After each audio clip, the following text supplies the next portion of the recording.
Hello there and welcome back to our class of macroeconomics. Let's get started. Today the first subject we'll be talking about is aggregate demand and aggregate supply. This subject will be divided in four important parts: business cycles, aggregate demand, short-run aggregate supply, long-run aggregate supply. Okay, so let's start with business cycles. First of all, it's of main importance to understand that business cycles are fluctuations in the economy measured upon the GDP of a certain time. There are four stages in the business cycle: expansion, recession, peak, and trough. Expansion is when real GDP is increasing. Now recession is when real GDP is declining. During the peak, GDP is at its largest value. And trough is when GDP is at its lowest value. There are three basic facts of business cycles that you should know. Number one, business cycles are unpredictable and irregular. Number two, macroeconomics quantities, which are the components of GDP like consumption, investment, and government spending, tend to move together. There is an inversive relationship between the real GDP and unemployment. As GDP goes up, unemployment goes down, or as GDP goes down, unemployment goes up.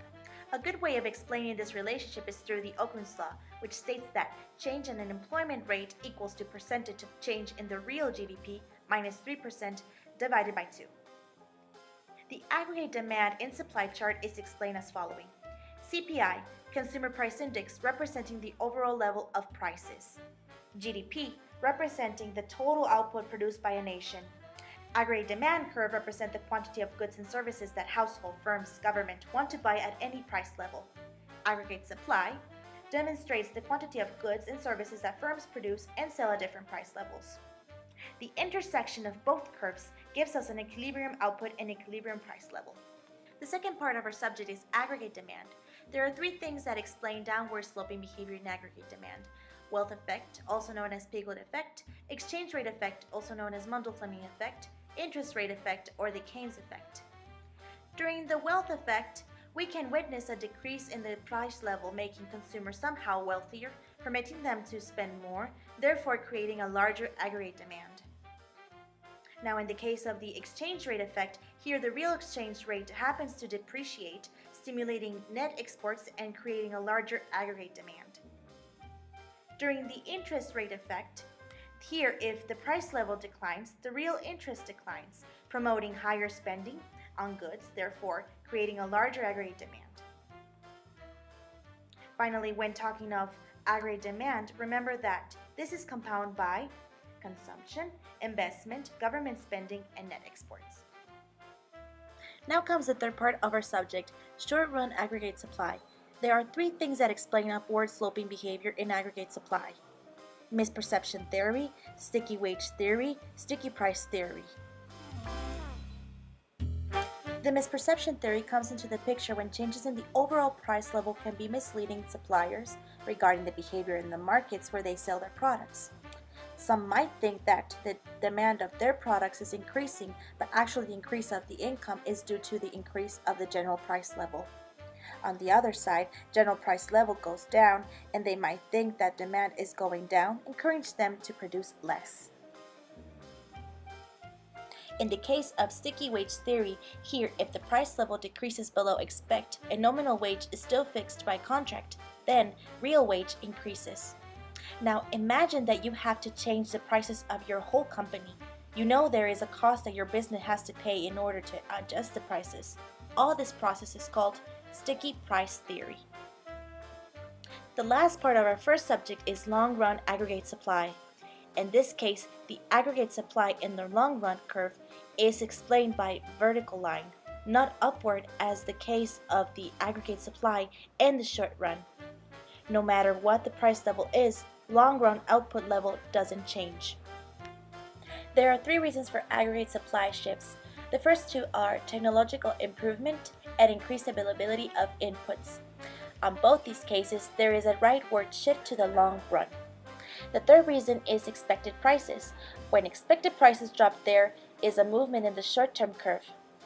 So now that we have finished our first subject, let's introduce our second subject, the budget, the fiscal policy, and the monetary policy. Here we will include the function consumption, economic policy, fiscal policy, forms and functions of money, and also function of a central bank. The function consumption is an equation that includes the following variables: the consumer income, family wealth and savings, interest rate, which includes the cost of money, and the expectation for the future. In order to understand these variables, it's necessary to understand two behaviors. The first one is, if you feel that you will have a good future, you will spend more in the present. But if you feel that you will have an uncertain future, you will spend less and save more in the present. Consumption is in function of consumer income, family wealth and savings, interest rate, expectation for the future. There are two forms of disequilibrium, which are the recession gap and the inflation gap. The recession gap is when the aggregate supply is greater than the aggregate demand. This means unemployment. During the inflation gap, more people want to buy the product, therefore the prices increase, causing the inflation gap. Here, aggregate demand is greater than the aggregate supply. The economy policy is used when wanting to solve both disequilibrium cases. Fiscal policy is created in order to solve economic disequilibrium by taxes and public spending. To solve a recession gap, we need to use expansive expansionary fiscal policy to increase in aggregate demand. If taxes decrease, disposable income increases, making consumption increase, and therefore aggregate demand increases. If government spending increases, production increases, helping employment to grow, increasing income, which makes consumption and investment increase, and therefore aggregate demand increases. To solve inflation gap, we need to use restrictive or contractionary fiscal policy with the objective to decrease the aggregate demand. If taxes increase, disposable income decreases, making consumption decrease, and therefore aggregate demand decreases. If government spending decreases, production decreases, helping employment to diminish, decreasing income, which makes consumption and investment decrease, and therefore aggregate demand decreases. Monetary policy is divided into processes. The first one fights against recession gap, called expansive or expansionary monetary policy. Here, if monetary supply increases, then the interest rate goes down, making investment grow, and therefore aggregate demand will be increasing. The second one fights against inflation gap, called restrictive or contractionary monetary policy.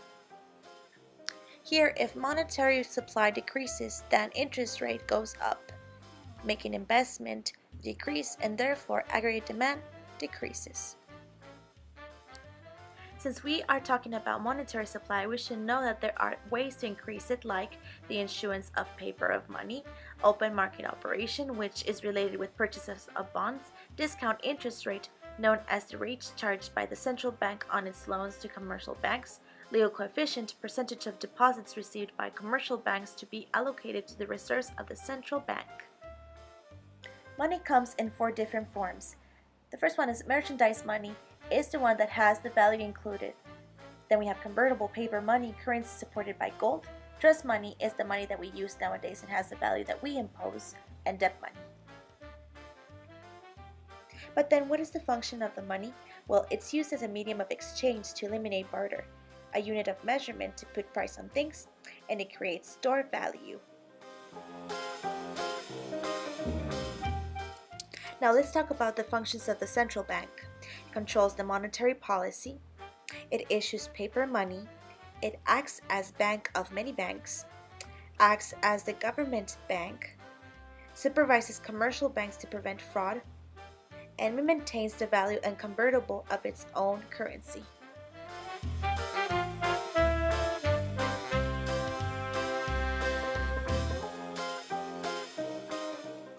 Now, our third subject is called international policy.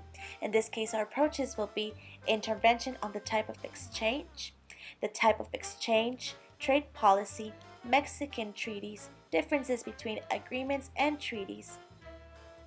Intervention on the type of exchange. This is the value of the currency itself in terms of the currency of another country. There are two types of exchange. There is the one that is fixed and also the floating or flexible. The first one is fixed by a political authority, mostly used by emerging countries. And then we have the second one that is set by the game of supply and demand, mostly used by developed countries, but Mexico is an exception. In the fixed, we have a devaluation, which is the loss of the currency value in a fixed exchange rate. Then we have the reevaluation, an increase of the value of currency in a fixed exchange rate. In the case of floating or flexible, depreciation is a loss of currency value in a floating or flexible exchange rate. Appreciation is an increase of the currency value in a flexible exchange rate. The trade policy have tariff barriers and non-tariff barriers. The trade policy includes tariff barriers. These are the monetary barriers, regulations for a certain product to import or export. An example, ad valorem, taxes, quotas, anti-dumping, and subsidiaries. Non-tariff barriers are the ones that are non-monetary barriers, regulations for a certain product to import or export. An example, phytosanitary requirements. Mexico has 11 treaties for 46 countries. Some good examples could be El Salvador, Honduras, Guatemala, Peru, the United States, Canada, etc. Mexico's most important free trade agreements are NAFTA and G3. NAFTA is North American Free Trade Agreement, and Mexico has agreements with the United States and Canada. So, agreements are rules and norms that are not mandatory. Now, treaties are signed by a governmental level. So this is all for today, guys. Hope you liked the video and that it was helpful enough. Thank you very much.